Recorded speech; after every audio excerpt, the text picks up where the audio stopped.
हमारे नगर अध्यक्ष भाई गौरव रणदीवे जी, हमारे विधायक भाई मधु वर्मा जी, हमारी दोनों महिला मोर्चा की नगर और ग्रामीण की अध्यक्ष, हमारी पार्षद और सभी मातृशक्ति, हमारे मीडिया प्रभारी और आप सभी पत्रकार बंधु, सभी लोगों को मैं नमस्कार करती हूँ।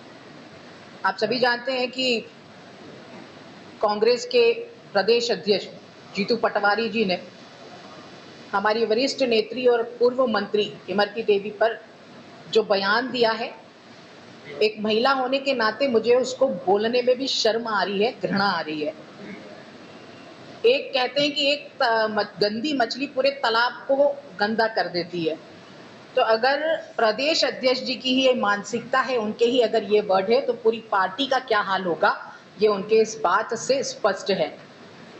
जीतू पटवारी के पहले भी एक लंबी लिस्ट है कांग्रेसी नेताओं की, जिन्होंने लगातार मातृशक्ति का अपमान किया। हम सब जानते हैं, दिग्विजय सिंह जी टच माल बोलते हैं तो कमलनाथ जी आइटम बोलते हैं, और अब ये जीतू पटवारी जी रस ढूंढने में लगे हुए हैं।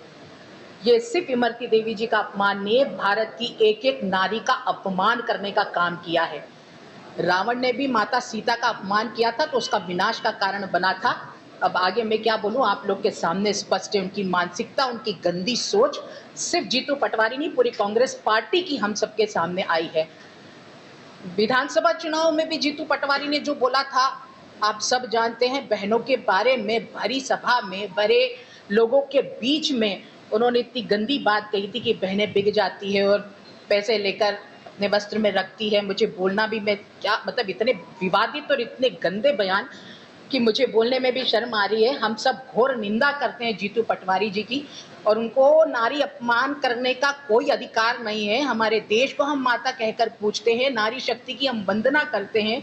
एक तरफ माननीय मोदी जी है जो नारी शक्ति की वंदना करने का काम करते हैं। इस देश के निर्माण में हम सबको 33% आरक्षण देकर राष्ट्र निर्माण में अपनी सहभागिता सुनिश्चित करने का अवसर दे रहे हैं। दूसरी तरफ कांग्रेस के लोग इतनी गंदी गंदी बात कहकर उनकी जो संस्कृति है, उनके विचार है, जो वो सोच रखती है पार्टी, वो जनता के सामने रखने का काम कर रहे हैं। एक तरफ ये पार्टी बोलती है कि महिलाओं के सम्मान के लिए हम काम करते हैं, ये अगर काम करते तो ऐसी विभद्र बातें कभी भी नहीं बोलते। और उनके तो शीर्ष नेतृत्व पे सोनिया गांधी और प्रियंका जी बैठी हुई है।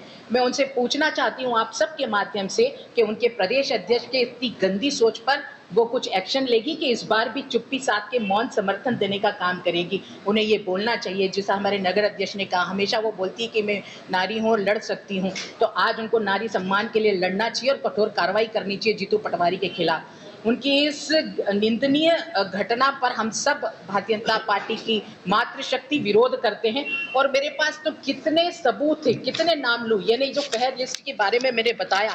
लगातार कांग्रेस के लोग महिलाओं को अपमानित करने का काम कर रहे हैं। रणदीप सुरजेवाला ने हमारी नेत्री हेमा मालिनी जी के ऊपर गंदी टिप्पणी की। सुप्रिया श्रीनाथे जी ने कंगना रणावत के ऊपर गंदी टिप्पणी की, क्योंकि वो सीधे तो लड़ाई लड़ नहीं सकती, तो अनर्गल बातें बोलकर उन्हें अपमानित करने का काम किया।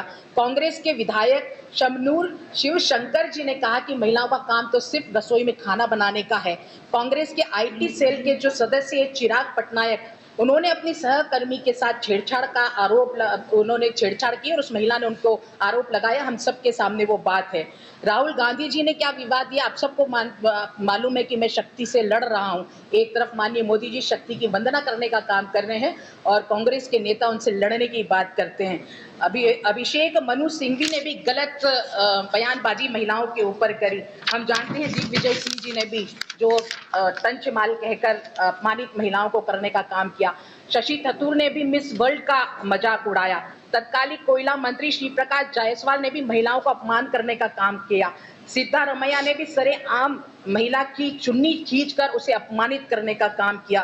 कांग्रेसी नेता जो है राजाराम पाल ने भी इतनी गंदी बात कही कि मुझे तो यहाँ पे बोलने में भी शर्म आ रही। सब मतलब इतनी लंबी फेयर लिस्ट है कांग्रेस के लोगों की, हर समय उन्हें अपमानित करने का काम किया है। भारत माता है, मातृशक्ति की। शिव शंकर भगवान ने भी अर्धनारेश्वर का रूप धारण करके जगत को, संसार को यह संदेश दिया था कि ये संसार बिना नारी के सहयोग से नहीं चलता। मैं भारतीय जनता पार्टी की कार्यकर्ता होने के कारण गर्व महसूस करती हूँ कि हमारी पार्टी ने बेटियों के जन्म से लेकर उनकी शिक्षा से लेकर उन्हें आत्मनिर्भर बनाने तक की तमाम योजना देकर बहनों को सशक्त करने का काम किया है। माननीय मोदी जी ने अगर हमें सम्मान दिया है, अधिकार दिया है, तो सम्मान के साथ अधिकार दिया है। ऐसी पार्टी के हम कार्यकर्ता है और दूसरी तरफ कांग्रेस के गंदी विचारधारा वाले लोग हैं जो आए दिन अपमान कर रहे हैं। तो हम सब भारतीय जनता पार्टी के कार्यकर्ता इसकी घोर निंदा करते हैं और आज भारतीय जनता पार्टी की महिला मोर्चा की हमारी सभी बहनें जीतू पटवारी के घर जाके उनके घर का घेराव करेंगी और उनसे सवाल पूछेगी कि ये भारत की नारी का अपमान करने का उन्हें कोई अधिकार नहीं है और ये नारी शक्ति का अपमान नहीं सहेगा हिंदुस्तान। हमसे जुड़े रहने के लिए हमारे YouTube चैनल को सब्सक्राइब करें और नई वीडियो की नोटिफिकेशन के लिए बेल आइकॉन को दबाएं। अगर आप ये वीडियो Facebook पर देख रहे हैं तो लाइक जरूर करें और ज्यादा से ज्यादा शेयर करें। धन्यवाद।